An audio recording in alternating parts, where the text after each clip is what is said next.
और आज तक पर आज दिन भर अफगानिस्तान तालिबान पर हमारी एक खास कवरेज सुरक्षा सभा जारी है।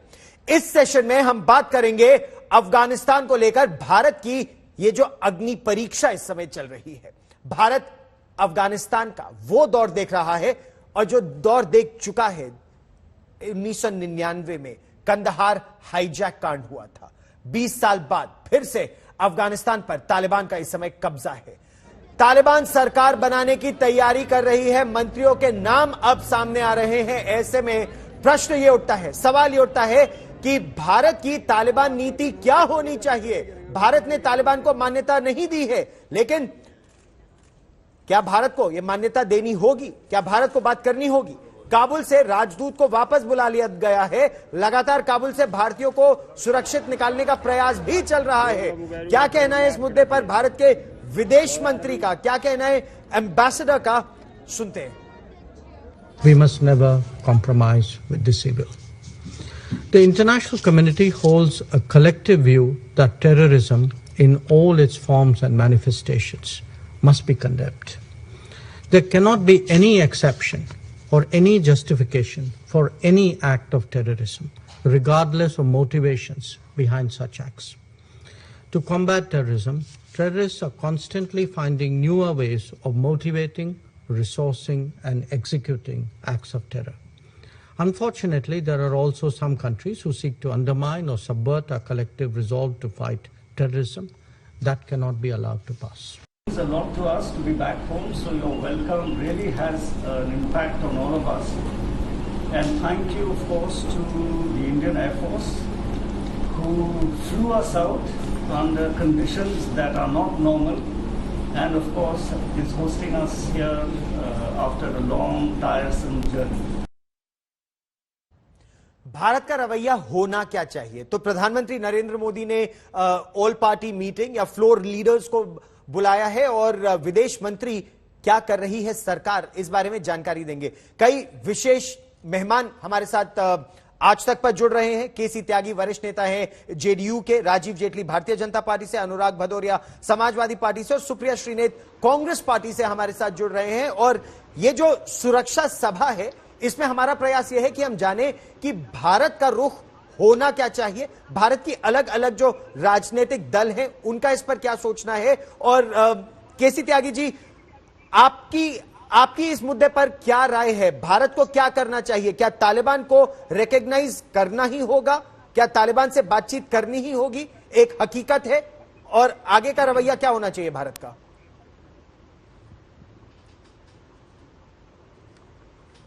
देखिए, ये बहुत ही गंभीर चिंतन के बाद कोई फैसला वहां लेने की आवश्यकता है। मैं वहां के एक स्पोक्समैन जो हैं तालिबान के, उनका बयान आपको पढ़ के सुनाता हूं। That there will be no democratic system, it does not have any base in our country, it is a sharia law and that is it. तो अगर वहां पे इस तरह से संचालन होना है तो फिर तो बहुत सोच समझने के बाद ये फैसला लेने की जरूरत है, नंबर एक। नंबर दो, अपना देश इतना बड़ा हो चुका है, इतना बड़ा हो चुका है कि अमेरिका के पीछे या अमेरिका की तरफ देखने की जरूरत नहीं है। गौरव जी, अमेरिका का किया धरा यही है सब कुछ। मुझको 1917 का याद है, मैं भी काबुल गया था, तब ये वहां पर सोवियत संघ की मदद से सरकार बनी थी वहां पर कम्युनिस्टों की, और 10 साल तक जितना पैसा है, आज जो सोफिस्टिकेटेड वेपन्स हैं, तालिबान का जन्म ही अमेरिका के पैसे से हुआ है, उनके हथियार से हुआ है जी, और उनकी सोच से हुआ है। और यही काम उन्होंने सीरिया में किया है, यही काम वियतनाम में किया था। इसलिए मेरा तो अपनी पार्टी की तरफ से भारत सरकार से अनुरोध है कि वो किसी विदेशी सुपर पावर की तरफ ना देख करके अपने आर्थिक, सामाजिक, जियो पॉलिटिकल जो इंटरेस्ट हैं उनको वॉच करें। भारत के हित में आगे बढ़े। बहुत सही बात आपने की, बच्चे, बहुत सही आपने बात की। सुप्रिया श्रीनेत, कांग्रेस पार्टी का इस पर क्या पक्ष है? क्या भारत को संबंध रखना चाहिए तालिबान से या नहीं? खासतौर पर आपने केसी त्यागी जी की बात सुनी और इसमें दो राय नहीं कि तालिबान ये साफ कर चुका है कि वो वेस्टर्न कॉन्सेप्ट्स जो है डेमोक्रेसी के, प्रजातंत्र के, उनको नहीं मानता। शरिया से चलने वाला देश है। महिलाओं को क्या अधिकार मिलेंगे या नहीं मिलेंगे, जो जमीनी स्थिति हम देख रहे हैं इस समय, कांग्रेस पार्टी का इस पर क्या पक्ष है? मैं दो चीजें कहूंगी और मैं त्यागी जी से इसमें अग्री करती हूं कि भारत को सबसे पहले तो दो चीजें कहने से भारत को सामरिक हितों को अपने सर्वोपरि रखना होगा। किसी से कोई बात क्या करने का सबसे पहले तो हमें अपने हितों को सर्वोपरि रख के पूरी बात करनी होगी। उसमें हमारे आर्थिक मुद्दे, हमारे सोशल मुद्दे, हमारी राष्ट्रीय सुरक्षा है। क्योंकि ये याद रखिएगा, ये एक अकेला तालिबान नहीं है। इसके साथ पाकिस्तान की पूरी साठगांठ है और पाकिस्तान चीन के इशारे पे चलता है, ये हम सबको पता है।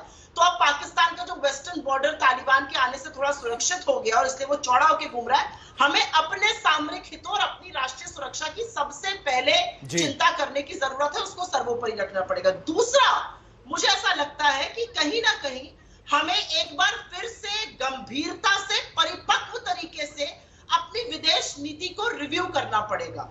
विदेश नीति सिर्फ फोटो खिंचाना या समिट्स करना नहीं होती है, बड़ा कूटनीतिक रणनीतिक फैसला होना चाहिए। और कहीं पर अफगानिस्तान के इस मसले में हम डायलॉग की टेबल पर नहीं बुलाए गए, चाहे अमेरिका हो, चाहे रूस हो, चाहे चीन हो, ये सब बात करते रहे। आज तक विश्व में बिना इंडिया के टेबल पर आए डिसीजंस नहीं होते थे। आज अगर ऐसा हुआ है तो हमें अपनी रणनीतिक कूटनीति, डिप्लोमेसी, अपनी फॉरेन पॉलिसी को थोड़ा रिव्यू करने की जरूरत है। बड़ा आरोप है ये, बड़ा आरोप है। आप ये कह रही हैं कि भारत को दरकिनार कर दिया गया है। जिस तरह से अफगानिस्तान में स्थिति आगे बढ़ रही है, भारत क्या एक हाशिए पर आ गया है? क्या ये आपका आरोप है और बड़ा आरोप है? भदौरिया जी, क्या आप इससे सहमत हैं? इससे पहले मैं राजीव जेटली से इसका उत्तर लूं, लेकिन भदौरिया जी, क्या ये आपका भी आकलन है? पहली बात। और दूसरी बात, क्या भारत को तालिबान से बात करनी चाहिए या नहीं करनी चाहिए? समाजवादी पार्टी का इस पर क्या मत है?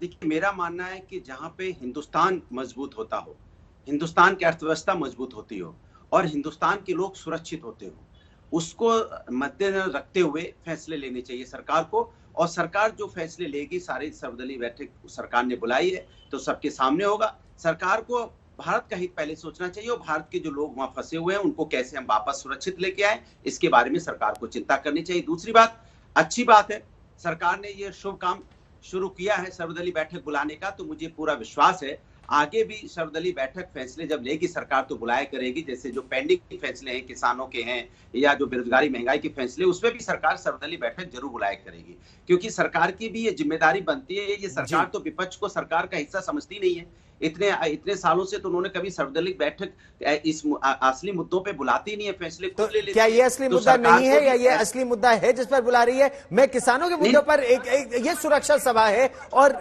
ये बहुत गंभीर मामला है जिस पर मैं ये जानना चाहता हूं कि सरकार की आखिर सोच है क्या, विपक्ष की सोच क्या है और भारत को आगे क्या करने की आवश्यकता है। राजीव जेटली जी, सरकार को क्या तालिबान को मानना चाहिए, नहीं मानना चाहिए? पार्टी की क्या सोच? और सुप्रिया श्रीनेत जी ने जो कहा कि अफगानिस्तान पर बड़े बड़े फैसले लिए जा रहे थे और भारत उसमें नहीं था, ये फैसले ले रही थी चीन की सरकार या पाकिस्तान की सरकार, रूस की सरकार, अमेरिका की सरकार। कांग्रेस का आरोप है कि कांग्रेस का आरोप है कि भारत सरकार उसमें नहीं थी।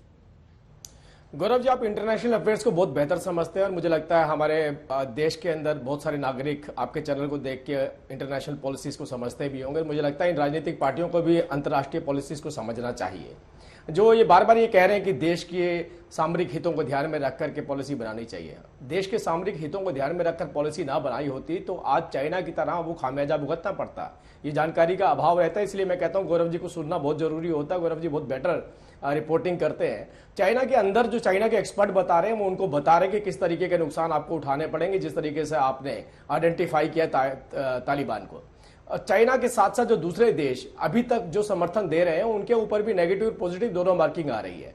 हम कहते हैं कि भारत ने हर विषय को देखा। जिस तरीके से तालिबान के जो सीनियर लीडर्स हैं उनकी जो स्टेटमेंट आ रही है वो स्टेटमेंट बहुत पोलाइट है, लेकिन जो जमीनी हकीकत है वो उससे विपरीत है, जमीनी हकीकत उससे परे है। तो दोनों चीजों के मद्देनजर अंतर्राष्ट्रीय स्तर पे हमने अपने जो रोल दिए हैं वो कंस्ट्रक्टिव दिए हैं। हमने किसी जंग में भागीदारी नहीं की है, ये जानकारी भी मुझे लगता है सब राजनीतिक पार्टियों को होना चाहिए, क्योंकि कल सर्वदलीय बैठक है जी।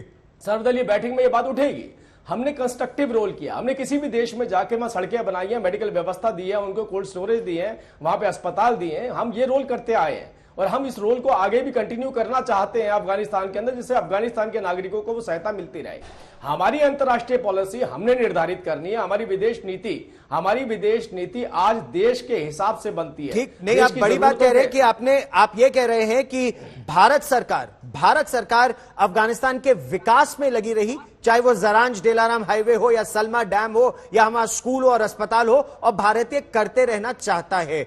सुप्रिया श्रीनाथ जी, क्या कांग्रेस इस बात के कांग्रेस के पक्ष में है कि चाहे तालिबान की सरकार हो, जो सरकार हो, अफगानिस्तान के लोगों का हित रखते हुए भारत को विकास कार्य करते रहना चाहिए अफगानिस्तान में? अगर ये संभव हो। एक और बात साथ में जोड़ना चाहता हूं, अभी थोड़ी देर पहले एक बात आई थी विदेश नीति की, इसको रिव्यू करना चाहिए।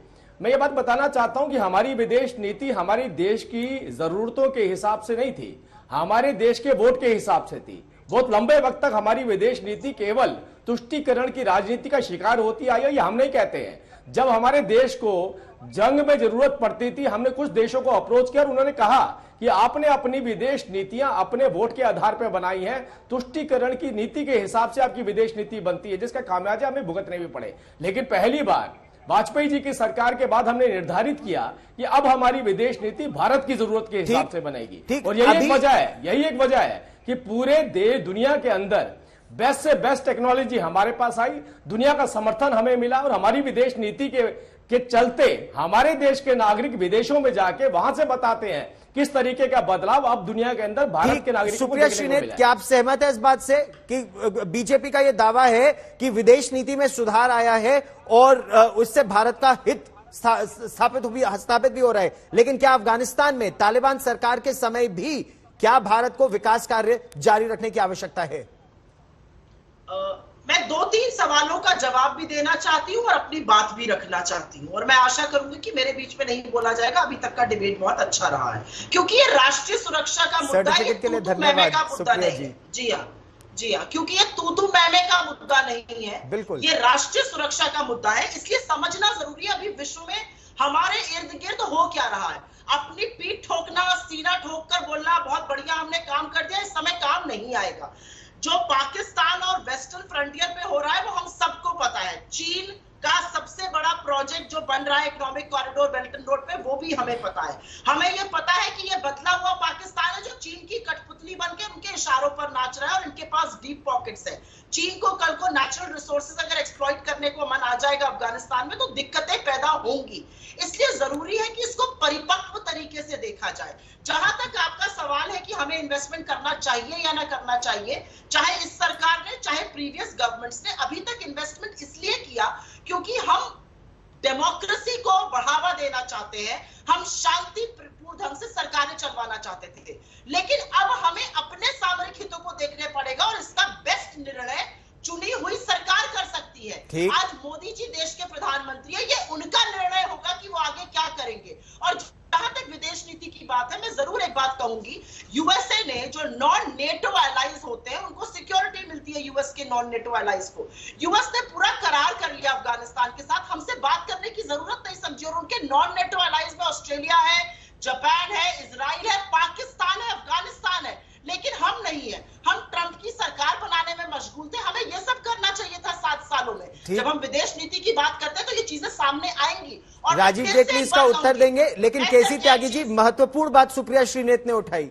कि भारत प्रजातंत्र की मदद कर रहा था अफगानिस्तान में, कोई भी सरकार रही हो, और इसीलिए इतना निवेश किया $3 बिलियन से ज्यादा का। आपने बहुत सही मुद्दा उठाया था सर कि अब तो वहां शरिया से चलने वाली इस्लामिक एमिरेट ऑफ अफगानिस्तान सरकार बनने की तैयारी चल रही है।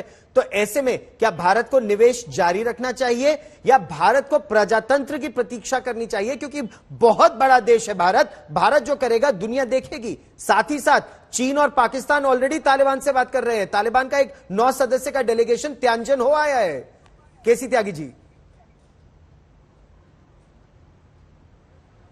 देखिए, एक तो गौरव जी, भारत के प्रधानमंत्री और शासक दल के द्वारा इस सवाल पर ऑल पार्टी मीटिंग बुला करके जो एक नया प्रयास हुआ है, तो सबकी उसकी सराहना करनी चाहिए।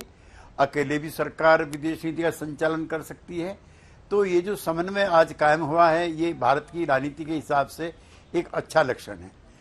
दूसरा, हमारी जब नाटो जा रहा था यहाँ से, अमेरिका अपनी फोर्सेस निकाल रहा था, उस समय बड़ी दुनिया भर के अखबार में बड़ी खबरें छपी थी, और उसमें सबसे खतरनाक खबर थी कि पाकिस्तान के जो अलकायदा ग्रुप है, पाकिस्तान के अंदर जो दूसरे एंटी इंडिया ग्रुप हैं, प्लस वो तालिबान, प्लस अलकायदा, ये खाली समय अब इनको मिल गया, ये कश्मीर में भी घुसपैठ कर सकते हैं। जी, मैं फिलिस्तीन की इंटरनेशनल कॉन्फ्रेंस में जाता हूं, उसकी इंटरनेशनल पार्लियामेंट का मैं मेंबर भी हूं।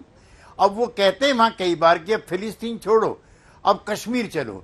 तो आने वाले समय में कश्मीर को लेकर के भी इन लोगों की जो शरीयत राज चलाना चाहते हैं, उनकी नजरें फिरेंगी। ठीक। दूसरा यह है कि आज सोवियत संघ नहीं है, उसके डिसइंटीग्रेशन के बाद भी जो पावर ऑफ बैलेंस है इंडियन सब कॉन्टिनेंट में भी पूरी दुनिया में बदला है। चाहे वियतनाम का था, चाहे अरब का था, चाहे क्यूबा क्राइसिस था, तो अमेरिका की दादागिरी चलती थी तो सोवियत संघ भारत के साथ खड़ा होता था। मुझको 1971 की वार का याद है। सही बात कर रहे हैं, लेकिन इस समय तो अमेरिका की भी दादागिरी नहीं चल रही है।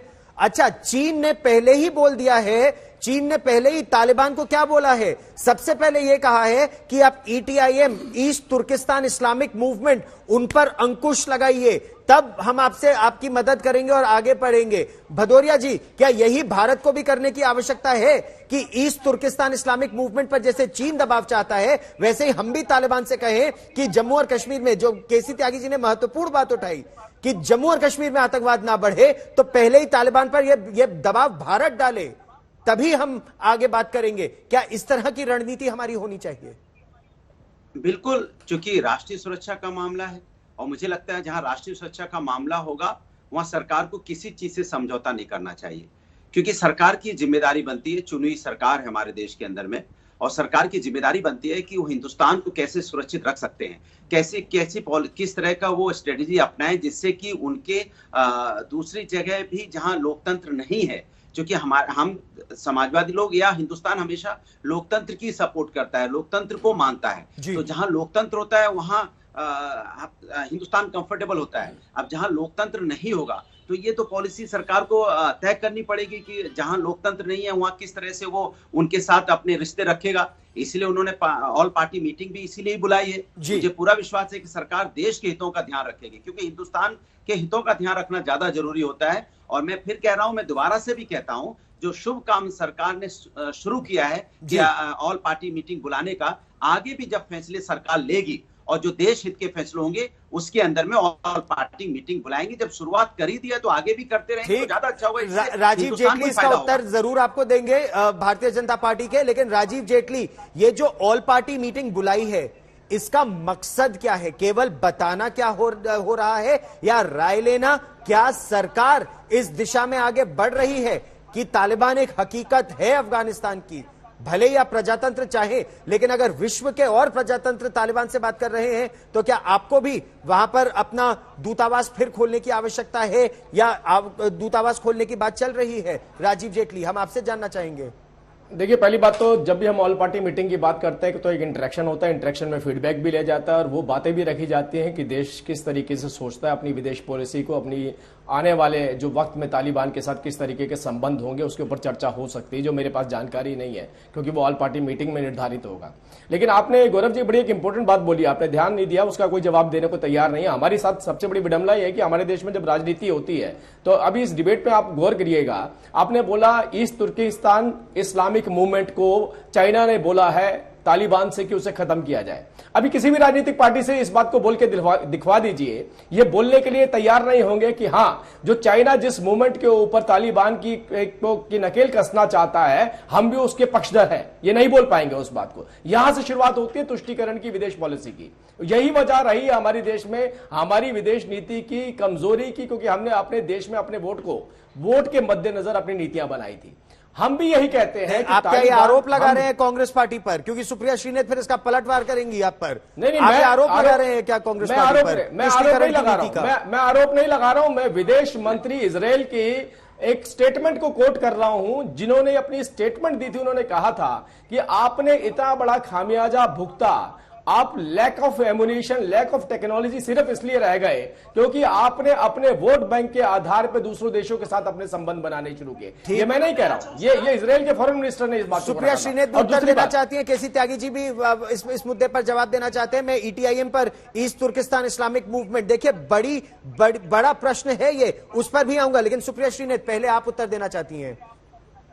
मैं दो चीजें कहना चाहती हूं। मैं पहली चीज तो यह कहना चाहती हूं कि विदेश नीति डोमेस्टिक वोट को देखकर कभी नहीं तय होती है। ये पिछले 7 साल में हो रहा है। तालियों की गड़गड़ाहट जहां सुनना चाहते हैं और वहां विदेश नीति तय करते हैं, उसके चलते हमने अपने नेबरहुड में अपने इसको सबसे अलग थलग कर लिया है।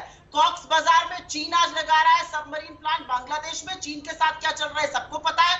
पाकिस्तान कभी हमारा सगा नहीं था, श्रीलंका तो बैर खाए बैठा है। हमने अपने नेबरहुड में, भूटान हमसे नाराज है, हमने अपने नेबरहुड फर्स्ट पॉलिसी को नेबरहुड लास्ट करके अपने आप को अलग थलग कर लिया, क्योंकि हमारी विदेश नीति हमारी डोमेस्टिक ऑडियंस पे आधारित हो गई है। और ये चलो बताइए आपकी विदेश नीति क्या थी? आज भी आपकी विदेश नीति बताइए। मैं अपने दोस्ताना संबंध अपने पड़ोसी देशों के साथ बता सकता हूं, आप मुझे बताइए।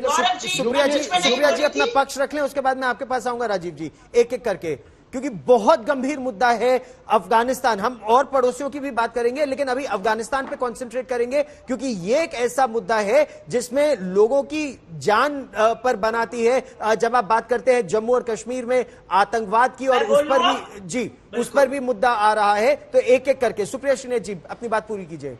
मैं वही बात करना चाहती हूँ, आपको अपना वक्त मिल जाएगा, बौखलाइए मत। मैं वही बात करना चाहती हूँ। आज कोई ये गंभीरता समझ रहा है कि पाकिस्तान चीन के इशारों पर नाच रहा है और वहां से उसको थोड़ा एहतियात मिल गया है वेस्टर्न बॉर्डर पे अपने, और वो कश्मीर में कुछ करने की कोशिश करेगा, इसके बारे में कोई बात कर रहा है? अभी भी आप क्या कर रहे हैं यहाँ पर, ये देखिए यहाँ पर क्या हो रहा है। आज भी भक्त और ट्रोल और यहाँ पे प्रवक्ता बैठकर एक चीज मत करिए, अफगानिस्तान की सिचुएशन परिपक्व तरीके से सरकार को हैंडल करने दीजिए। ये जो तुष्टीकरण जो आप कर रहे हैं, आपसे पेट्रोल का दाम पूछ लो, अफगान चले जाओ, आपसे कोई चूड़ी वाली की बात कर लो, अफगान चले जाओ। आज तक पर आप देख रहे हैं सुरक्षा सभा। बड़ा प्रश्न है, क्या भारत सरकार को तालिबान को मान्यता देनी होगी? क्या भारत सरकार को तालिबान से बातचीत करनी चाहिए? क्या भारत को अफगानिस्तान में अपना दूतावास फिर खोलना चाहिए? कई ऐसे प्रश्न हैं, क्योंकि $3 बिलियन का जो भारत का निवेश था अफगानिस्तान के लोगों के लिए, क्या वो प्रक्रिया भारत को जारी रखने की आवश्यकता है? और ऐसे में तालिबान के सामने क्या शर्तें रखने की आवश्यकता है भारत सरकार के लिए? क्योंकि अगर हम चीन की बात करें, और ब्रेक से पहले इसी पर विशेष मेहमानों से चर्चा हो भी रही थी, चीन ने सबसे पहले मुल्ला अब्दुल गनी बरादर और जो 9 सदस्य हैं उनसे कहा कि ईस्ट तुर्किस्तान इस्लामिक मूवमेंट यानी तालिबान का एक घटक है, लेकिन चीन के शिनचियांग में चीन के मुताबिक आतंक फैला रहा है, उससे दूरी बनाए। तालिबान अफगानिस्तान का वो इलाका जो चीन की सीमा के साथ लगता है, उस पर आतंकवाद न होने दे। केसी त्यागी जी, क्या भारत को यही शर्त सबसे पहले रखनी चाहिए कि अफगानिस्तान की भूमि, तालिबान और वो हथियार भारत के खिलाफ जम्मू कश्मीर में इस्तेमाल नहीं होने चाहिए? क्या भारत इस शर्त को रखने की स्थिति में है? क्या यह मुद्दा उठना चाहिए?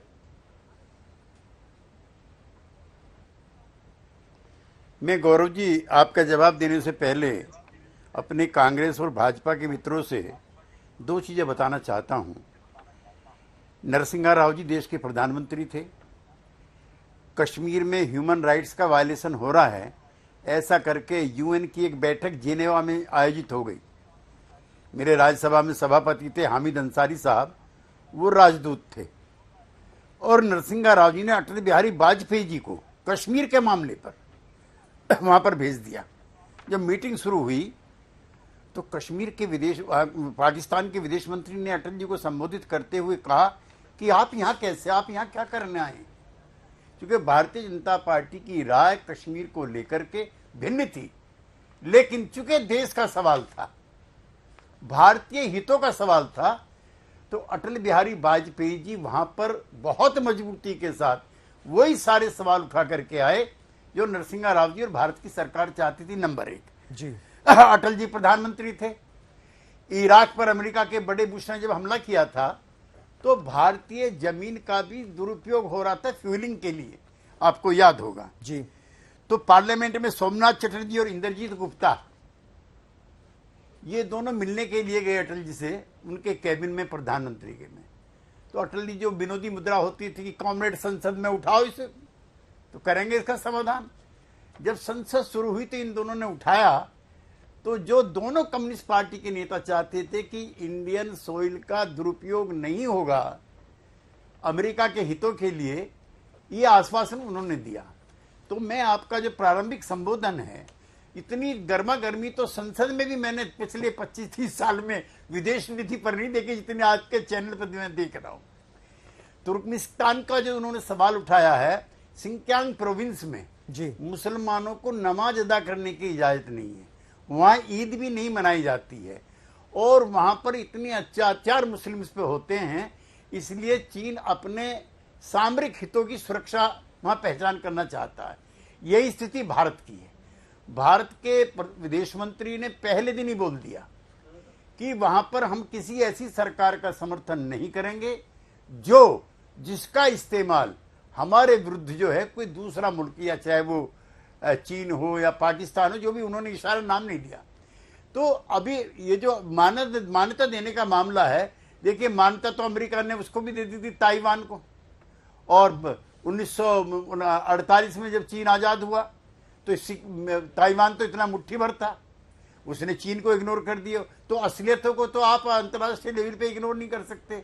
हाँ, अगर पहले शुरुआती दिनों में हमें जल्दबाजी कोई नहीं दिखानी चाहिए। हमारे 2 एम्बेसडर रहे वहां पे, राकेश सूद जी और जयंत प्रसाद जी, मेरा उनसे इंटरेक्शन रहता है। उन्होंने भी ये कहा है कि हम अपनी सीमा पर एक और हॉस्टाइल कंट्री को बैठा के नहीं रख सकते, लेकिन हक्कानी ग्रुप, अलकायदा, तालिबान, वो तो अब सरकार में है अफगानिस्तान की, they will play in this part of Asia. बहुत बड़ा प्रश्न, बहुत बड़ी बात आपने की सर, बहुत बड़ी बात आपने की कि हक्कानी नेटवर्क तो अब अफगानिस्तान की सरकार में शामिल है। तो सुप्रिया श्रीनेत जी, जो मुद्दा आप भी उठा रही हैं कि अब पाकिस्तान क्या कठपुतली बनकर चीन की और तनाव क्रिएट करेगा, तो कांग्रेस का इस पर क्या पक्ष है? मान्यता दे वहां की सरकार को, या शर्त रखे कि भारत के खिलाफ आतंकवाद नहीं होना चाहिए, दूतावास खोलना चाहिए या नहीं खोलना चाहिए? सुप्रिया श्रीनेत जी। गौरव जी, मैं एक रिस्पॉन्सिबल विपक्ष, एक परिपक्व विपक्ष को यहाँ पे रिप्रेजेंट करती हूँ, और मैं फिर से कहूंगी, ये जो फैसला है ये चुनी हुई सरकार का होना चाहिए, ये उनका मत है। मैं खुश हूं कि वो सबसे बात करके ये फैसले पे आने की कोशिश कर रहे हैं, लेकिन भारत के सामरिक हितों की रक्षा होनी चाहिए। आपने भी बोला और त्यागी साहब ने भी बोला कि वहां पर हक्कानी नेटवर्क है, हक्कानी नेटवर्क है तो सब भारत विरोधी संगठनों से तार जुड़े हुए, चाहे वो एलईटी हो, चाहे वो जेईडी हो, जिससे भी बात कर लीजिए उनके तार जुड़े हुए। तो इस समय जरूरत है सरकार को 2 मिनट के लिए देश में अफगान विरोधी जो एक हवा बनाने की कोशिश करी जा रही है, जो एक तुष्टीकरण की राज, वो भूल जाए। हम अफगानिस्तान से निपटने के लिए, उस ग्रुप से निपटने के लिए तैयार होना पड़ेगा, और ये फैसला चुनी हुई सरकार करेगी। मैं ये याद दिलाना चाहती हूँ कि दोहा में हमने बातचीत करने की कोशिश की, और फिर से मैं कहूंगी हमें अपनी विदेश नीति को और बुलंद करना पड़ेगा। भारत एक बड़ी परिपक्व आवाज होता था विश्व के मानस पटल पर, हम उसको डिमिनिश नहीं कर सकते हैं। हमें कैसे नहीं बुलाया गया, हमें कैसे नहीं एंटरटेन किया गया, ये एक बहुत बड़ा मुद्दा है और उस पर बातचीत होनी पड़ेगी। अमेरिका ने, रूस ने, चीन ने, उनकी कैसे हिम्मत हुई कि भारत के बिना निर्णय लिए गया, और निर्णय लेने के बाद हमें पता चला। मैं फिर से कहूंगी, उत्तर दीजिए राजीव जेटली जी। बड़ा सवाल पूछ रही है कांग्रेस पार्टी, क्या आप सहमत है कि जो कुछ हो गया भारत हाई टेबल पर था ही नहीं? गौरव जी, मैं इसीलिए आपसे बार बार एक बात, 3 बार, तीसरी बार कोट कर रहा हूं इस बात को कि थोड़ा सी अगर विदेश पॉलिसी की जानकारी होती तो शायद ये बात ना रखी जाती, लेकिन मैं आज आपको एक बात बताना चाहता हूं। आपने बोल लिया, आपने कहा था तू मैं वाली डिबेट नहीं होनी चाहिए, मैं आपके बीच में नहीं बोला था, आपके बीच में नहीं बोला था, आपके बीच में नहीं बोला था। नहीं, फिर आपने वही कल्चर शुरू कर दिया, आपने कल्चर शुरू कर दिया ना बीच में शोर मचाने का। एक एक करके मैंने कल्चर शुरू नहीं किया। मैं आपसे कहना चाहता हूँ कि कौन से देश में किस नियम के तहत वहां का शासन चलता है, ये उसको निर्धारित करना है। वहां शरिया कानून चलता है, ये उसको निर्धारित करना। वहां की महिलाओं का सम्मान होना चाहिए, वहां के युवाओं को सुरक्षा मिलनी चाहिए, वहां के नागरिक सुरक्षित रहने चाहिए। भारत का सबसे पहला एजेंडा ये है। कौन कैसे चलाता है ये उसके ऊपर निर्भर करता है। और हमारे देश के अंदर तालिबान की सरकार या तालिबान ने जब टेक ओवर किया था उस वक्त पे जिस तरीके की स्टेटमेंट हमारे नेताओं द्वारा आई, एक खुशी की लहर जो उनके अंदर दौड़ी, उस खुशी की लहर के पीछे की वजह कोई तालिबान का शासन या ये नहीं था कि आगे क्या बदलाव होने वाला। उस खुशी लहर के पीछे भी, उस खुशी की लहर के पीछे भी वजह जो थी वो केवल इतनी थी कि मैं इस तरीके की स्टेटमेंट दूंगा तो मुझसे कुछ लोग प्रभावित इस देश के अंदर हो। इस गलत फहमी के चलते इस तरीके की स्टेटमेंट भारत के अंदर भी दी जा रही थी, इस गलत फहमी के चलते दी जा रही थी। अब मुद्दा यहां पे आता है, मैं अभी मैं कोट नहीं कर रहा हूं गुपकर गठबंधन का, गुपकर गठबंधन जिसने तालिबान की सबसे ज्यादा तारीफ करी। मुझे समझ नहीं आता कि महिलाएं इस देश की जो मुख्यमंत्री रही हो वो किस तरीके से कह सकती कि मेरे देश की महिलाएं भी वैसा माहौल देखे जैसा माहौल बुरके के अंदर कोड़े खाती हुई महिलाओं को आप अफगानिस्तान में दिखा रहे हैं। किस तरीके की विचारधारा के साथ अब इस देश में चलते हो विदेश पॉलिसी की बात कर रहे हैं।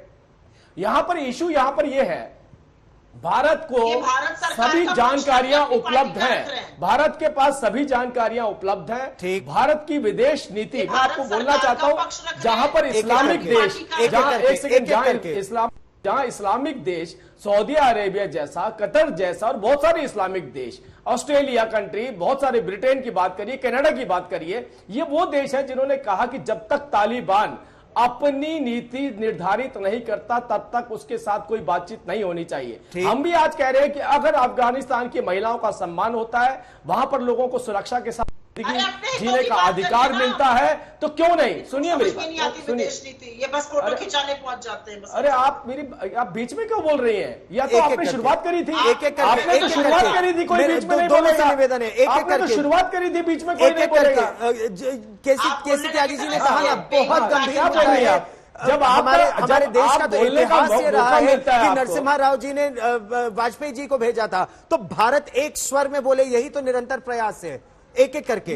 तो लेकिन वही प्रयास है भदौरिया जी, ताकि एक बात निकल कर आ सके कि भारत एक स्वर में बोलेगा। जो बातें निकल कर आ रही हैं भदौरिया जी, क्या आप इससे सहमत हैं कि भारत को यही वेट एंड वॉच की स्थिति अपनानी है? मतलब हम देखें कि जो अफगानिस्तान में सरकार बन रही है, भले ही तालिबान की हो, ये तो वहां की जमीनी हकीकत है, महिलाओं का सम्मान है या नहीं है, जो अलग अलग वहां पर एथनिक ग्रुप्स हैं, चाहे वो ताजिक हैं या उज्बेक हैं या फिर पश्तून हैं, सबको अधिकार मिल रहा है या नहीं, सबका पार्टिसिपेशन है सरकार में या नहीं, अभी तक लग तो नहीं रहा है, लेकिन अगर है तब हम बात करें। क्या ये हमारा रुख होना चाहिए? भदौरिया जी देखिए, आदरणीय त्यागी जी ने कितनी अच्छी बात कही है कि नरसिम्हा राव जी की गवर्नमेंट में विदेश नीति को लेके गए थे कौन? एज ए विदेश मिनिस्टर समझ लीजिए, उनको बनाया तो नहीं था, लेकिन गए थे कौन?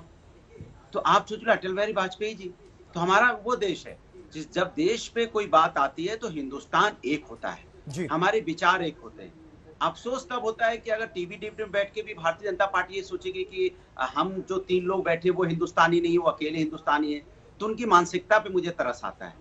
जो आप कह रहे हो वही पूरा हिंदुस्तान कह रहा है कि वहां पे लोकतंत्र हो, वहां महिलाओं की सुरक्षा हो, वहां पे हर तरह की अगर व्यवस्थाएं होगी तब हिंदुस्तान को सोचना चाहिए। और हिंदुस्तान अपने हिसाब से हिंदुस्तान के सभी, मैं बात करूं, हमेशा राजनीति अच्छी नहीं होती। आपने तो दिवाली बनाई थी, बात हो रही है, आप छोट भैया मना रहे थे, आपको याद है ना? आप ही के नेता थे ना वो, राजनीति करते हुए विदेश नीति पे बात हो रही है। नेताओं ने तो तालिबान में जो तालिबान मैं आपके बीच में नहीं रोका था, मुझे बोलने दीजिए प्रभु, मुझे बोलने दीजिए। मैं आपके अनुराग भदौरिया जी, वो अपनी बात, अपना पक्ष पूरा रखने दीजिए। मुझे मेरा सभी से निवेदन है, एक एक करके। अनुराग जी, आप अपनी बात पूरी रख लीजिए। नहीं, राजीव जी, अनुराग जी अपनी बात पूरी रख लें, उसके बाद आप बोलिएगा। एक एक करके सभी बोले, तो उनको टोकिए, रुकिए ना, कैसे लोगों को आप बुला ले? नहीं, अनुराग जी अपना पक्ष पूरा रखिए। इनके नेता ने जो प्रो तालिबान स्टेटमेंट दी, तो इन्होंने इनसे बुलवाया था क्या? ठीक, क्या इन्होंने अपने नेताओं को, अपने सांसदों को हिदायत दी थी क्या? आप बोलने तो दीजिए, वो उत्तर देंगे।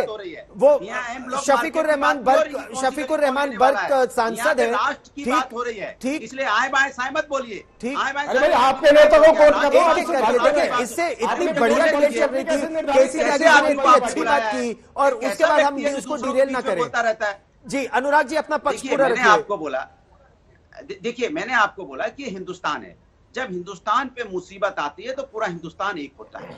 अफसोस इस बात का है कि उसमें कुछ जो सत्तारूढ़ जो दल है वो ये प्रूफ करने की कोशिश करता है कि हम हिंदुस्तान है, बात नहीं है। अरे हम तो कह रहे हैं कि मिलके पॉलिसी बनाइए, आप मिलके बैठ के बात कीजिए, और जो हिंदुस्तान को सूट करता हो, नहीं, वो मिल बैठ के बात तो कर ही रहे हैं कल, लेकिन ये जो राजीव जेटली का आरोप है, ये जो राजीव जेटली का आरोप है आपकी पार्टी के एक सांसद पर, तालिबान की सरकार जब बनी तो उनके रवैये पर, क्या आप इस पर उत्तर देना चाहेंगे सर?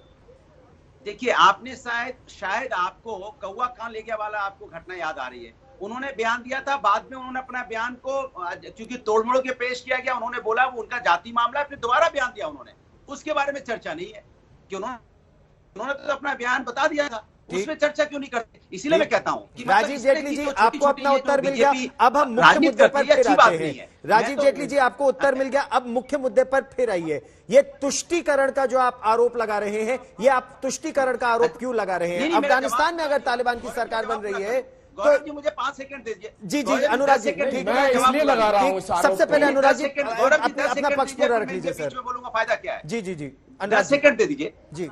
देखिए, मैंने इनसे बोला, जब भारतीय जनता पार्टी के प्रवक्ता भी कह रहे तो तुष्टीकरण ले आए। आप बताइए, तो वोट देने आता नहीं है, नेपाल भी वोट देने नहीं आता है, पाकिस्तान हमारा दुश्मन पहले से ही है, चाइना दुश्मन नंबर 1 है, पहले से हम डिक्लेयर कर चुके थे। गलबैया तो यही मिला रहे थे, नेपाल से हमारे दुश्मनी पड़ोसी देश से है। भाई ये एक अजीब सी बात करते हैं। देखिए, बात तुष्टिकरण, अरे भैया हिंदुस्तान में हिंदुस्तानी वोट करते हैं, विदेशी वोट करने नहीं आते हैं, तो तुष्टिकरण किस बात का? और जहाँ हिंदुस्तान की विधों की बात होगी, हम सब एक साथ। आप कह रहे हैं ये तुष्टिकरण नहीं है। राजीव जी, अब आप उत्तर दीजिए, फिर मैं सुप्रिया श्रीनेत और केसी त्यागी जी को लेकर आऊंगा। राजीव जी, जल्दी से उत्तर दीजिए। हिंदुस्तान के ऊपर आंख उठाए। मैं गौरव जी एक बात बताना चाहता हूँ, आप ये देखिए, अफगानिस्तान भारत का सबसे करीबी मित्र। अफगानिस्तान का एक नागरिक, जब आप अफगानिस्तान में पूछते हैं कि आपका सबसे प्रिय कौन, तो वो सबसे पहले नाम लेते हैं भारत का। ये रीजनल लेवल पे जो विदेश नीतियां बनती हैं, इस नीतियों के तहत उन अफगानी नागरिकों को जो मुसलमान ही हैं, देखो इनको वोट बैंक तो मुसलमान, इस्लामिक आधार पे मुसलमान राजनीति करनी होती है, लेकिन वो भी मुसलमान ही है। जो लोग भारत से प्यार करते हैं, उनकी सुनिए, उनके दमन के ऊपर अगर क्षेत्रीय पार्टियां अपनी विदेश नीति अलग से निर्धारित करके अपने सांसदों से बयान दिलवाएंगी और उसके बाद हमें चैनल पे बैठ के ये राय देंगी किस तरीके की विदेश नीति होनी चाहिए, तो आप अंदाजा लगा सकते हैं इनकी गंभीरता का, कितनी गंभीरता से हमारी विदेश नीति पे चर्चा करने वाले हैं। और दूसरी बात, बीच में अभी तो आप बोल रहे थे, बीच में मत बोल दीजिए, अभी तो आप बोल रहे थे बीच में मत बोलने दीजिए। अब दूसरी बात, ये गंभीर विषय है, इसमें कोई डाउट नहीं है। लेकिन सुप्रिया श्रीनेत जी, क्या ये डर है, क्या ये डर है कि विदेश नीति इतना महत्वपूर्ण मुद्दा तुष्टीकरण के आरोप और प्रत्यारोप में कहीं डिरेल ना हो जाए? क्या ये बहुत बड़ा डर है सुप्रिया श्रीनेत? मुझे लगता है कि हमें अपने डिस्कोर्स में बहुत ज्यादा परिपक्वता की जरूरत है। जो इक्के दुक्के लोग बेवकूफी की बात इस देश में कर रहे हैं, तालिबान की बड़ाई कर रहे हैं, वो गलत है, उसकी भर्त्सना होनी चाहिए।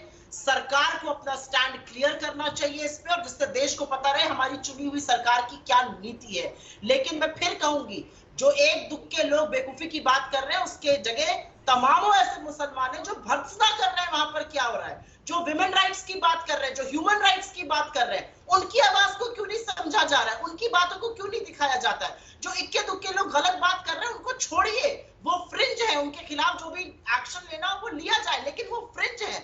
हमारा देश एक उदारवादी देश रहा है, हमें रहना पड़ेगा, हमें फिर से इस रीजन में अपनी साख बनानी पड़ेगी। जो आई एम सॉरी टू से हमारी गलत विदेश नीति के चलते उस साख में कमी हुई है, इसको हम झुठला नहीं सकते हैं, इससे हम मुंह नहीं फेर कर सकते हैं। केसी त्यागी जी, क्या आप भी इस बात से सहमत है कि भारत की साख घटी है, जो आरोप कांग्रेस पार्टी लगा रही है? क्योंकि आप तो इतने लंबे समय से देख रहे हैं भारत की विदेश नीति, भारत की साख पहले और अब क्या स्थिति है?